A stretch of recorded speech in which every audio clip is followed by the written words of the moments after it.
Cette prévision des sondages pour Dijon, si elle se concrétise, permettrait à Robert Poujade de quitter après 30 ans son poste de maire en toute tranquillité. Mais dans cette ville au cœur médiéval, les embûches ne manquent pas. Reportage Thomas Dandois et Dominique Bonnet. Dans la cité des Ducs de Bourgogne, la bataille pour conquérir la mairie s'annonce comme une chronique du XVe siècle. Le décor y est sans doute pour quelque chose, mais les acteurs aussi. Dans le rôle du vieux monarque, Robert Poujade.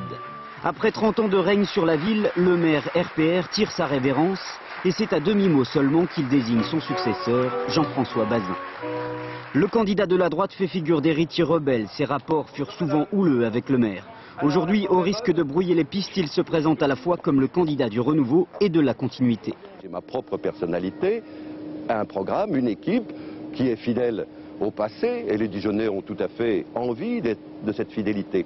Mais c'est aussi une étape nouvelle. Mais l'étape nouvelle, c'est aussi le slogan et l'arme de bataille du candidat de la gauche plurielle, François Rebsamen. Dijon tourne une page avec le départ de son maire. Pour le socialiste, Dijon doit tourner la page mais reste une ville très conservatrice. Il a donc choisi de mener une campagne modérée, la moins politique possible.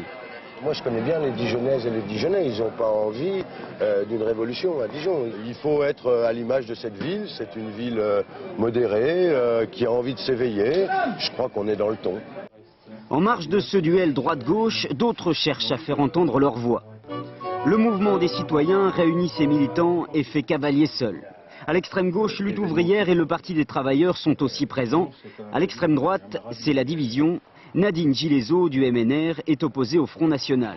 Pour le moment, aucune de ces listes ne dépasse les 5%. En somme, pour conquérir la cité des Ducs, c'est un peu comme dans les intrigues de cour. Il faut savoir cultiver l'ambiguïté, le savoir-faire et le combat, mais feutré.